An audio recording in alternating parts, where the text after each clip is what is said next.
இப்போ சில ஆம்பளை என்ன பண்றான், எக்ஸ்ட்ரீம் டைலாக். அம்மாவா பொண்டாட்டின்னு கேட்டா அம்மா தான் குருஜி. அங்கேயே கைட்டி நடிக்கணும்னு தோணும் பொண்டாட்டிக்கு. அம்மாக்கு ரீப்ளேஸ்மெண்ட் ஒய்ஃப் கிடையாது, ஒய்ஃப்க்கு ரீப்ளேஸ்மெண்ட் அம்மா கிடையாது. திட்டம் போது திரும்பி திட்டுற பொண்டாட்டி கிடைச்சா நீ பாக்கியமா. ஏன்னா அன்னியோட அக்கௌண்ட் க்ளோஸ்.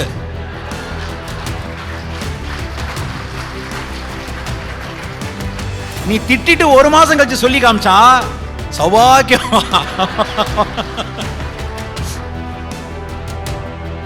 உங்க அம்மா அப்பா சொல்றதெல்லாம் நீங்க ஒத்துக்கணும்னு அவசியம் கிடையாது. உங்க பசங்க சொல்ற எல்லாத்தையும் நீங்க ஒத்துக்கணும்னு அவசியம் கிடையாது.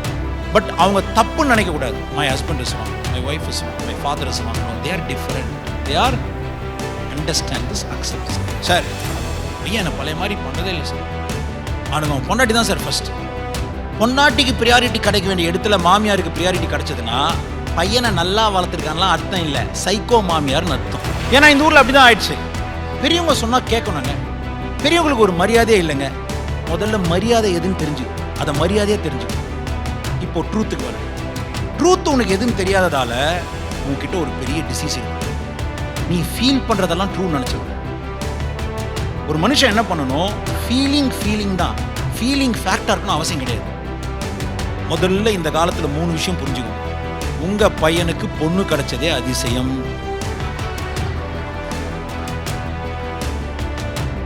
நான் சொல்ல புரியுதுங்களா? அதை மீறி 2 வருஷம் மேல ஒன்னா வாழ்ந்தா அது உலக அதிசயம். புது ட்ரெண்ட். இந்த வயசானவங்க எல்லாம் பண்ற டார்ச்சர் பாருங்க சின்ன பசங்களை. ஏன் என் பசங்க நான் சொல்றதையே புரிஞ்சுக்க மாட்டேன், நான் சொல்றதையே கேட்க மாட்டேன். நல்லா புரிஞ்சுக்கணும். உங்க பசங்களை ஸ்கூலுக்கு அமிச்சது யாரு? அறிவாளியா வரணும்னு ஆசைப்பட்டது யாரு? அவங்களுக்கு அறிவு வந்துச்சுன்றது ப்ரூஃபே நீங்க சொன்னதை ஒத்துக்காம இருக்கிறது.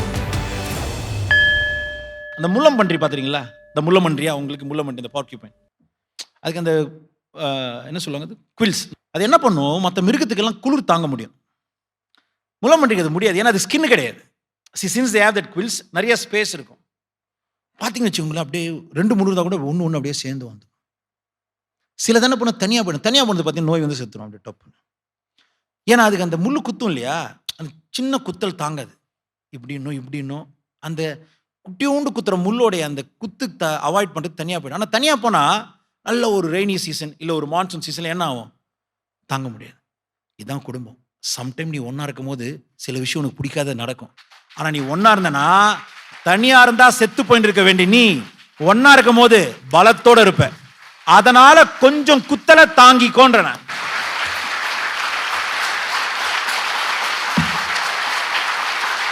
உங்க அம்மா அப்பா சொல்றதெல்லாம் நீங்க ஒத்துக்கணும்னு அவசியம் கிடையாது. உங்க பசங்க சொல்ற எல்லாத்தையும் நீங்க ஒத்துக்கணும்னு அவசியம் கிடையாது.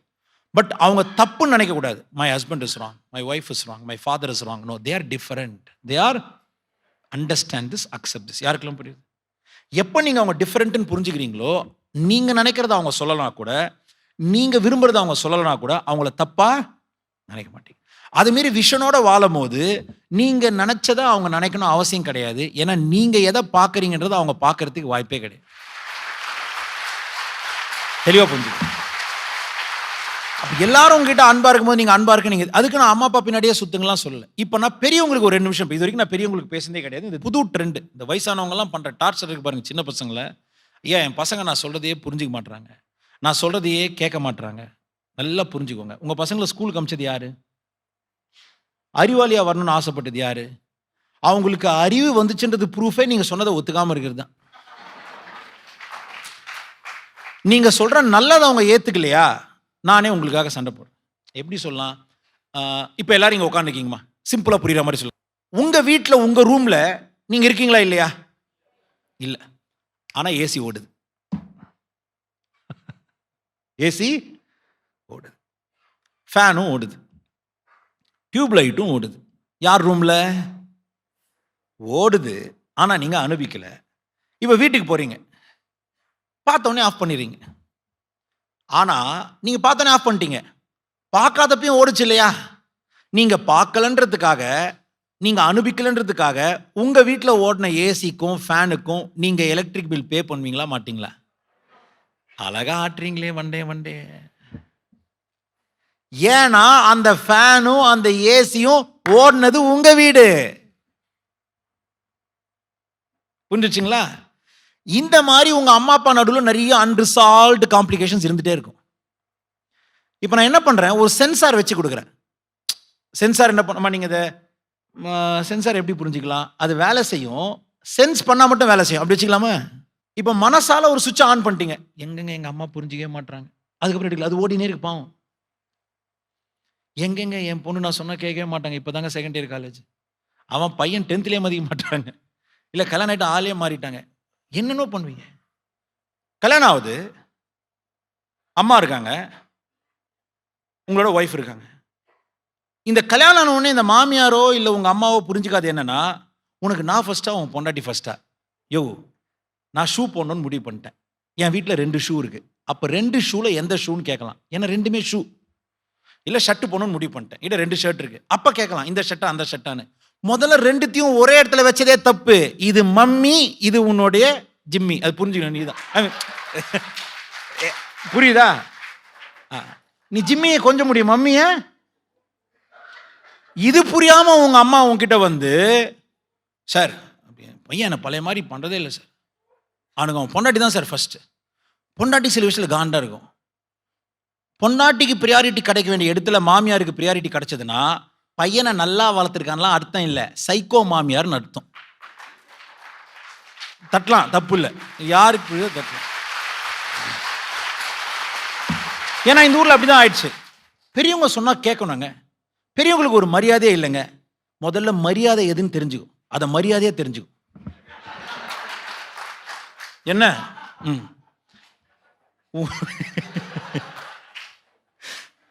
60 வயசுல சிரிக்கிறாருன்னா அவர் எவ்வளோ பெரிய ஐயா இவ்வளோ லேட்டா வருது.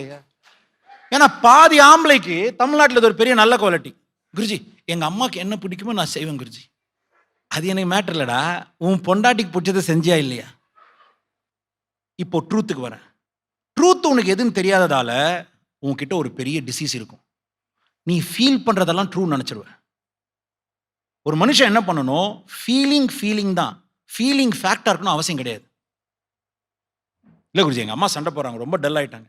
உங்க அம்மா டல் ஆனதுக்கு உங்க பொண்டாட்டி காரணம் இல்லை, நீ காரணமான்னு பாரு.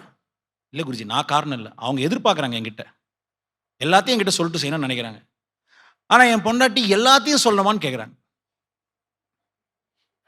யாருக்கெல்லாம் புரியுது? நம்ம இந்த சுடிதார் புதுசா இருக்கு, சொல்லவே இல்லை இப்படின்னு கேட்குற மாமியார்லாம் இருக்கு, யாருக்கெல்லாம் தெரியும்? ஆனால் அதுக்கே தெரியாது இன்னைக்கு வாங்க போறோன்னு.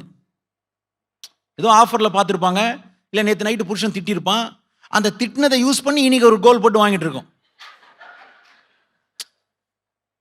திட்டம் போது திரும்பி திட்டுற பொண்டாட்டி கிடைச்சா நீ பாக்கியவா,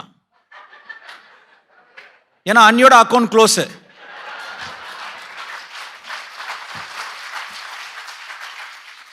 நீ திட்டிட்டு 1 மாசம் கழிச்சு சொல்லி காமிச்சா சௌபாக்கியமா.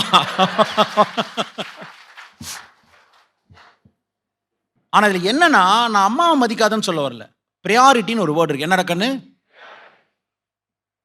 ஒய்ஃபுக்கு நீ ப்ரையாரிட்டி கொடுக்குற இடத்துல அம்மாவுக்கு நீ ப்ரையாரிட்டி கொடுத்தனா you are not performing your duty.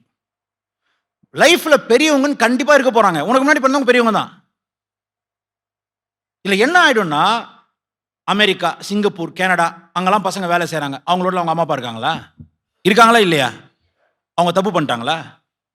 இந்த அம்மா அப்பாவை கூட வச்சுன்னு வாழ்ற பசங்க இருக்காங்க பாருங்க, இல்ல அம்மா அப்பாவுக்கு இம்பார்ட்டன்ஸ் கொடுக்குற பசங்க இருக்காங்க பாருங்க. இது என்ன ஆகும், அந்த அம்மா அப்பா உள்ள பூந்து பெரியவங்க சொன்னா கேட்கணும், பெரியவங்களுக்கு மரியாதை இல்லை, பெரியவங்களுக்கு இதுவே இல்லை, வயசான காலத்தில் பார்த்துக்கணும், எங்களுக்கு நோய் வந்தால் என்ன பண்ணுவோம்? தயவு செய்து உங்க அம்மா அப்பா கேன்சர் இருக்குன்னு வச்சுப்போம், ஒஸ்ட் கேஸ். 2 கேள்வி, உன்னால உங்க அம்மா அப்பா கேன்சர் வந்துச்சா வரலையா? உங்க அம்மா அப்பா நீ என்ன பார்த்துக்க முடியும்? மருந்து வாங்கி கொடுக்க முடியும், ஒரு கேர்டேக்கர் வச்சுக்க முடியும். உன் ஒய்ஃபுக்கு நீ வேலை செய்யற இடத்துல ஒரு யூஎஸ்ல ஒரு வேலை செய்யற, விட்டுட்டு வந்துடுற, 10 லட்சம் சம்பாதிக்கிற இடத்துல இப்போ 1 லட்சம் சம்பாதிக்கிற, ஊர்ல 4 பேர் டிவி வேற பார்க்கறான், நல்ல பிள்ளைங்க, அம்மா அப்பாக்காக ஃபியூச்சரே விட்டான். டே கூபே, கெட்ட வார்த்தை இல்லை, கூபேனா ஒரு சாதாரண வார்த்தை, வேணா கெட்ட வார்த்தைக்கு போடு, ஓகே, ஏன்னா அதுக்கு ஆக்சுவல் எக்ஸ்பென்ஷன் வேற, நான் கூபே மட்டும் சொல்லிக்கிறேன்.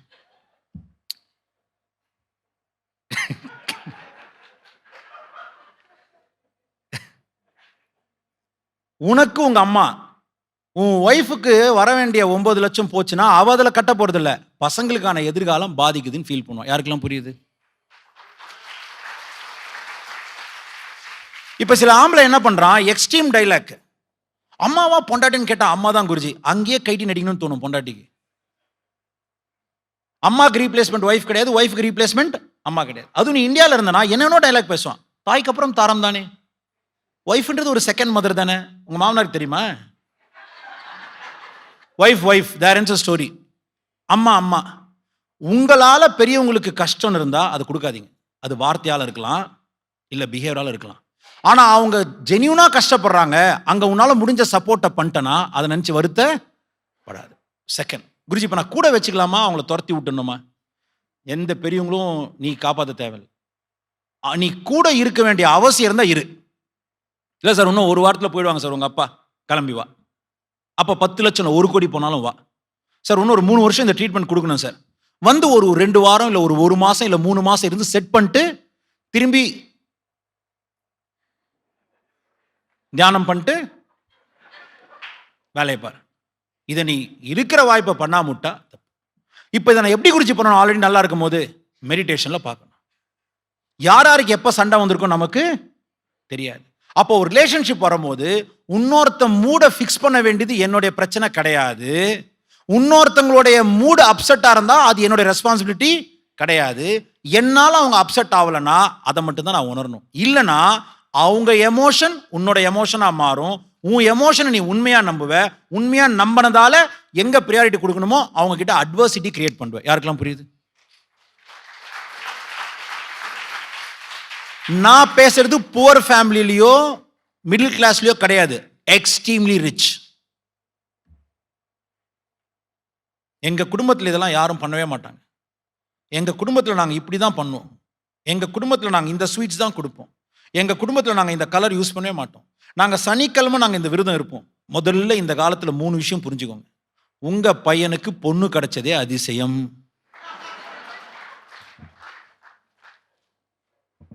நான் சொல்ல புரியுதுங்களா? அதை மீறி 2 வருஷம் மேல ஒன்னா வாழ்ந்தா அது உலக அதிசயம். இப்ப மண்டையில உரைக்கிற மாதிரி 2 விஷயம் சொல்றேன். உங்க குழந்தைய படிக்கிறதுக்கு ஸ்கூல் அமிச்சிங்களா, இல்ல பெரியவங்க நான் சொன்னதை என் புள்ள கேட்டோன்னு வீட்டுல உட்கார வச்சுக்கினீங்களா? ஏமா நீ தான் பெரியவங்களாச்சே. எங்க பரம்பரையில் நாங்க எல்லாம் தெரியும், எங்களுக்கு தெரியாததே இல்லை.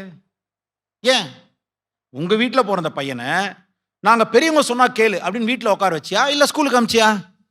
ஸ்கூலுக்கு ஏன் அமிச்ச? ஏன் அமிச்ச? படிக்க அது போய் படிக்குது படிக்கலாம். நீங்க அமிச்சிங்க. ஏன்னா இங்க போனா அது கொஞ்சம் அறிவு வளரும். அப்போ உன்கிட்ட இருக்கிறதுக்கு பதிலா உன்கிட்ட இருக்கிற நேரத்துல நீயா செலவு பண்ணி அவ்வளோ 8 மணி நேரம் தனியா வச்சு உன் பிள்ளைய விட்டு ஒதுங்கி போ, ஒளிஞ்சு போ, என்கிட்ட வராது அப்படின்னியா? இல்ல அங்க போய் நல்லா வாழ்றதுக்கான அறிவு வளர்த்துக்கணும் அமிச்சியா?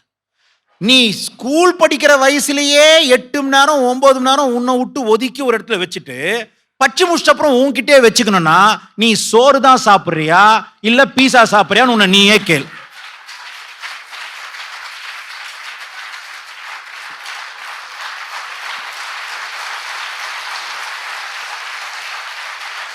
இப்ப நான் சொன்னது ஏதோ இளஞ்சிட்டுக்கு நினைக்க போறீங்க. 57 வயசுல ஒருத்தர் வந்து நிக்கிறாரு, எங்க அம்மா புரிஞ்சிக்கவே மாட்டா குருஜி, நீ தானே புள்ள, நீ தானே காப்பாற்றணும்னு என் உயிர் எடுக்கிறா. நீ கஷ்டப்பட்டுனா மட்டும்தான் வருத்த பண்ணும். எந்த மண்டைக்கெல்லாம் புரியுது? ரூல்ஸ் போட்டுலாம் நீ வாழக்கூடாது. மருமகனா இப்படிதான் இருக்கணும். எப்படி இருக்கணும்? எப்படி இருக்கணும்? இப்படியா இருந்தா உனக்கு மருமகளே இருக்காது. ஓகேவா குருஜி? இதே எங்க கொண்டு வந்தீங்க. சில வீட்டில் நல்ல மாமியார் மாட்டிப்பீங்க, நல்ல மருமக மாட்டுப்பான், நல்ல மாமனார் மாட்டிக்கும். ஆனா நோய் வந்து படுத்தீங்கன்னா அவங்களால உங்களை மறந்து வாழ முடியாதா கண்ணு? அந்த ஃபேன் ஓடினே இருக்கும். மாமியாருக்கு மருந்து கொடுத்தாங்களா இல்லையா? உலகத்தில் நடக்காத அதிசயம்லாம் இந்தியாவில் தானே நடக்கும். அந்த அதிசய பிறவியே பொம்பளைங்க தான். அவங்க அம்மா அப்பாவையே பார்த்துக்காத ஒரு பொண்ணு அவங்க மாமனார் மாமியார் அப்படியே பாவமா பார்த்துக்கும். உங்களால் அதெல்லாம் புரிஞ்சுக்க முடியுமான்னு தெரியல. ஆனா அவங்க வீட்டில் அதோட நோயோட இருக்க ஒரு அம்மா இருப்பாங்க. அதனால நான் இப்போ உங்களை வந்து not to talk about the pride of woman, reality. நல்லா முன்னேறின வருவேன். வீட்டில் ஒன்று வயசாகி படுத்துரும், நோய் வந்து கனவே காலி. அதுமாரி இந்த உலகம் சொல்லும், வயசான காலத்தில் நோய் வந்தால் நம்மளும் இதே மாதிரி தான் வரப்போறேன்னு. ஒரு ஆத்மீகம் இப்படி யோசிக்கணும். நிறைய வயசானவங்க இருக்கீங்க. 80 வயசில் ஒருத்தரை பார்க்குறாரு, அவர் நோய் வந்து கஷ்டப்படுறாரு. ஃப்ளைட்டில் போகிற ஒரு சின்ன பையன், 25 வயசு பையன் பார்க்குறான். சே, நம்மளும் 80 வயசில் இப்படி தான் நோய் வந்துடும்ல. பாவம் புத்திஸ்ட்டை ஃபாலோ பண்ணுறான் போல. புத்தா சொன்னதை நம்புறான், வயசான நோய் வந்துடும். ஆனால் அங்கே ஒரு ஞானி இருக்கான், அப்துல் கலாம் மாதிரி, சித்தர் மாதிரி, ரட்டன் டாட்டா மாதிரி 85 வரைக்கும் வேலை செஞ்சவங்களை பார்க்குறான். அப்போ அந்த 29 வயசில் அவன் ஒன்று சொல்கிறான், அந்த 80 வயசில் ஒருத்தர் பெரியவர் இருக்காரு, அவர் நோயோடு இருக்கிறது உண்மை. ஆனால் அவர் 25 வயசில் செய்ய வேண்டிய எதையோ செய்யலை. அப்போ நான் செய்யறத செய்யாதால அவர் அப்படி இருக்காரு. யாருக்கெல்லாம் புரியுது?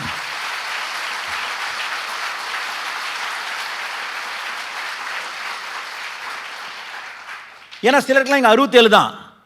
என்ன அது 1.5 பக்கம் மெயில், குருஜி நான் செத்துருவேன்னு நினைக்கிறேன், குருஜி சாவறதுக்கு நீங்கள் எங்கள் வீட்டுக்கு ஒரு வாட்டி வரணும். டேய், நீயே இச்சின்னு சாவணும்னு முடிவு பண்ணாலும் மினிமம் 80 வரைக்குமாவது உன்னை ஆட்டம் போட வச்சு தான் அனுப்புவேன். ஏன்னா உக்காந்துருக்க ஆள் அந்த மாதிரி.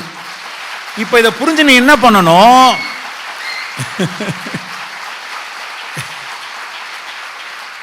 இப்போ புரிஞ்சு என்ன பண்ணணும், ஐயா எனக்கு 67, நான் 70 வயசில் படுத்துருவேன் தான் பயந்தேன். இப்போ 67 வயசில் ஒரு 80 வயசில் நான் ஒருத்தரை பார்க்குறேன், எனக்கு 79 இருக்கட்டும். 79 அந்த மனுஷன் ஏதோ ஒன்று செய்யலை, ஆனால் 80 அப்படி இருக்காரு. ஒருவேளை 70 வயசுல நான் இப்ப செய்யறத செஞ்சிருந்தா அவர் 80 இந்த மாதிரி கஷ்டப்பட மாட்டார். அப்ப நான் இப்ப ஏதோ ஒன்று செய்யறேன் 70 வயசுல, அதனால 80 நான் துள்ளி குதிப்பேன்னு தெரிஞ்சினே வாழு.